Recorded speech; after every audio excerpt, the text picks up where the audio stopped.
Oi, minha gente.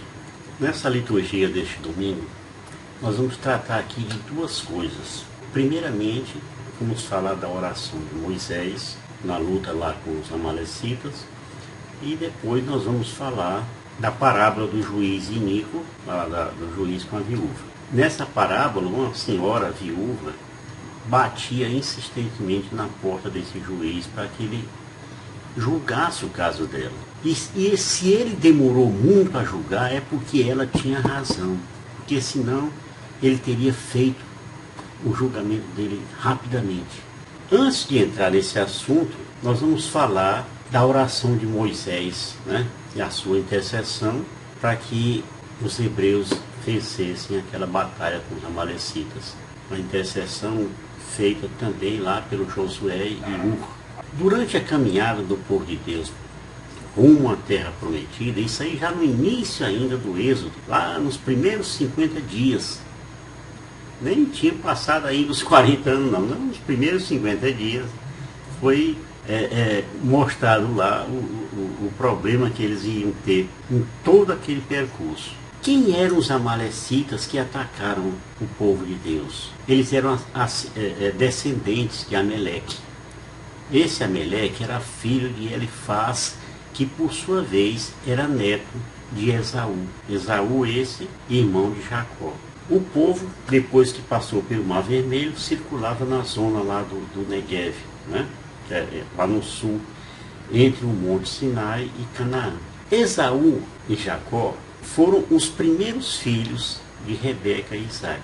Eles, gêmeos, né? Da mesma gravidez de Rebeca. E eles começaram uma briga terrível, logo aí no ventre da mãe, era uma confusão feia. Na hora do parto, o Isaú ia sair, Jacó puxou no calcanhar dele para ele não sair. Dois bebezinhos ali, na briga terrível. Por que Jacó pegou no calcanhar dele para puxar ele, para ele, Jacó, sair primeiro? Porque tinha a questão da progenitura. Era muito importante nessa época. O primeiro filho era o primogênito e tinha muitas regalias, tá certo? Depois que nasceram, a briga entre eles era coisa diária, né? O Esaú era um sujeito assim, tipo assim, parecido com o Trump, né? Meio vermelhão, peludo, né? Segundo os historiadores, era feio para Dadé.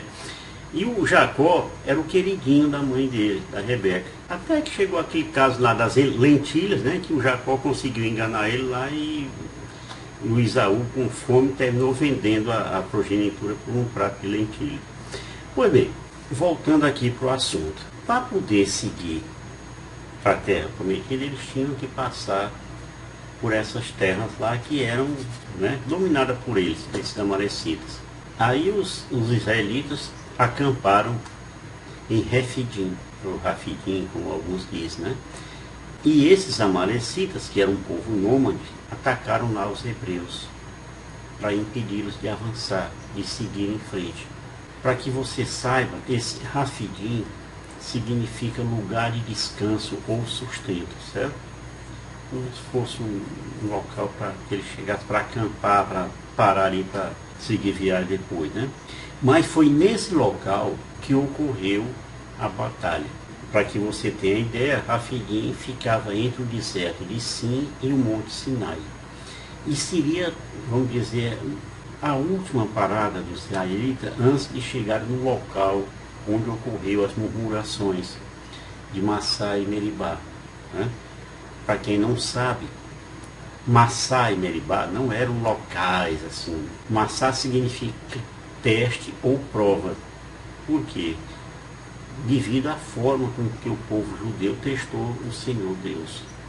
E Meribá significa contenda ou brigas, né? Por causa da discussão e da murmuração do povo. Tá certo? Pois bem, nesse confronto, Moisés ficou em oração em cima lá de um monte, pedindo a Deus que salvasse o seu povo. Enquanto Moisés conservava a mão levantada, Israel vencia. E quando Moisés, cansado, baixava a mão, Ameleque vencia. Então diz o texto que as mãos de Moisés se tornaram pesadas demais E eles então, Josué e U, colocaram uma pedra lá para que eles se sentassem e pudessem ficar com a vara ainda levantada. Enquanto isso, Arão e U, um de cada lado, sustentava a mão de Moisés. Foi dessa forma que as suas mãos ficaram tão fatigadas de um jeito até o pôr do sol, mas ele permaneceu firme. E foi por isso que Josué derrotou Amaleque e seu exército a fio da espada. Foi uma vitória da coragem e da intercessão. Saiba que após essa vitória, Moisés construiu um altar e chamou esse altar de Jeová de si, ou seja, o Senhor é minha bandeira. E Deus, depois dessa vitória, deu ordem para que esse evento fosse registrado, para que a memória dos amalecitas fosse totalmente apagada debaixo dos céus. E isso se cumpriu parcialmente quando Samuel, ao ungir Saul, disse para ele: assim fala o Senhor dos Exércitos, vou pedir contas a Amaleque do que ele fez a Israel, opondo-se-lhe no caminho quando saiu do Egito. Vai, pois, fere Amaleque e volta ao interdito tudo o que lhe pertence, sem nada poupar. Olha aí, o pecado era claro: sem nada poupar, matarás homens e mulheres, crianças e meninos de peito, bois e ovelhas, camelos e bois.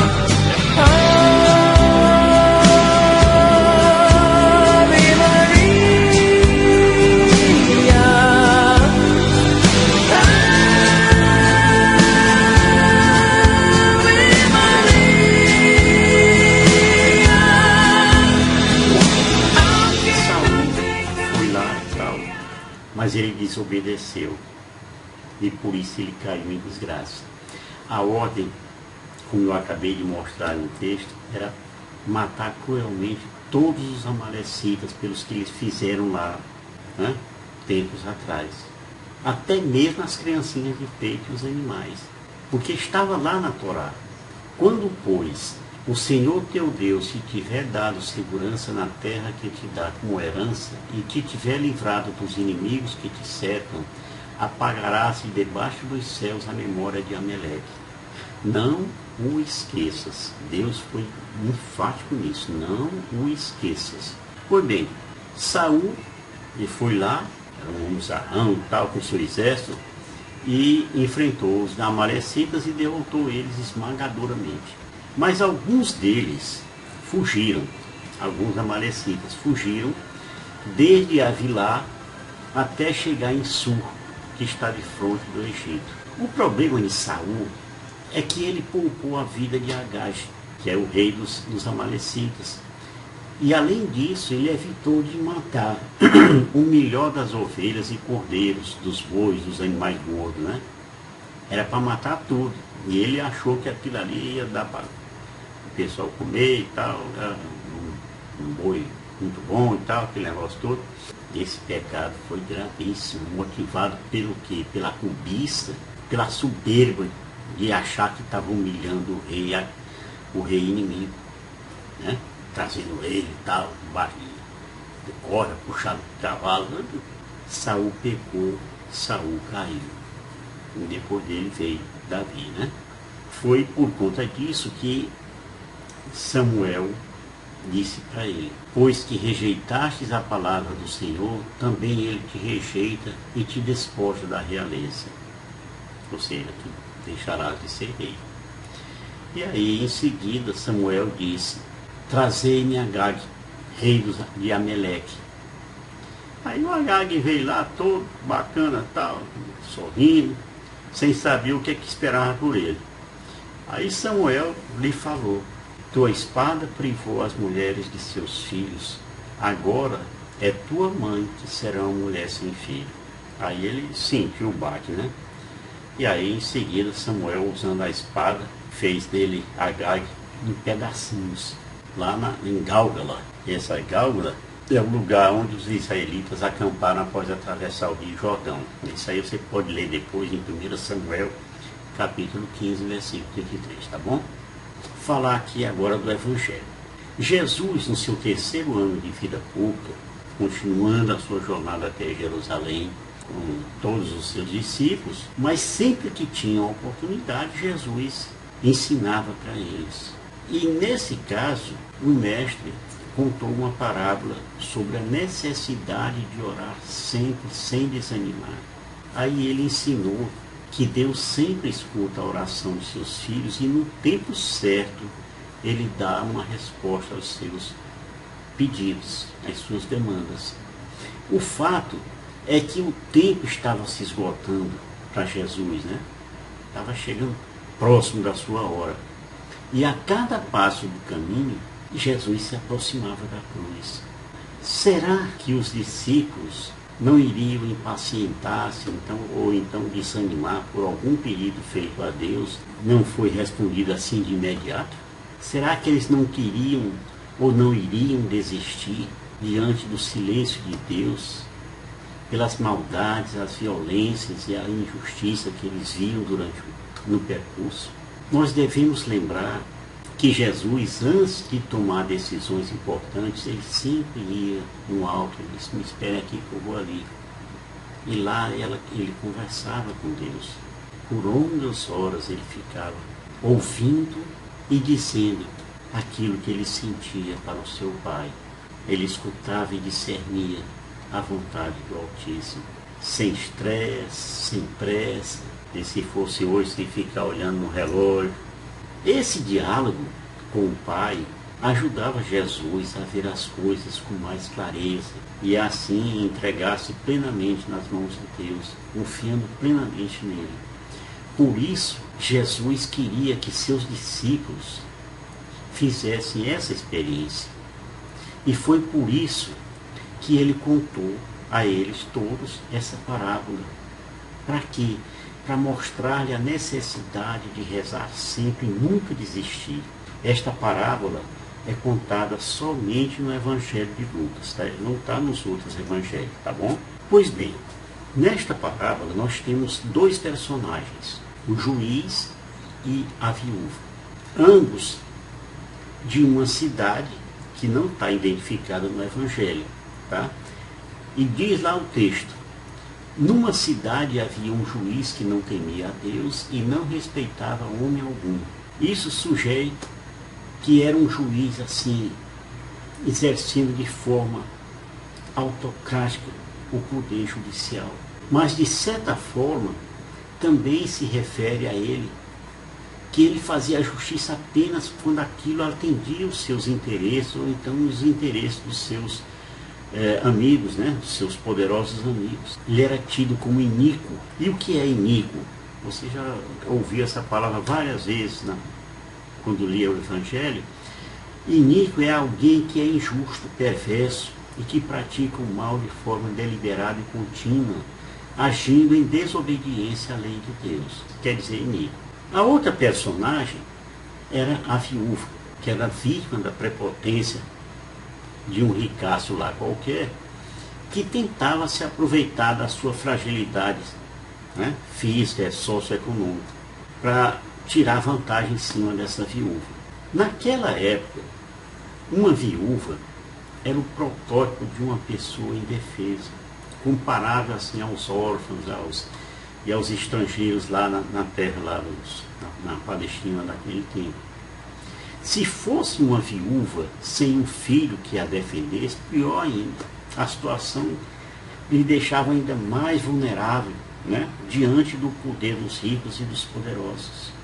Essa situação comoveu Jesus, como por exemplo diante da viúva de Naim.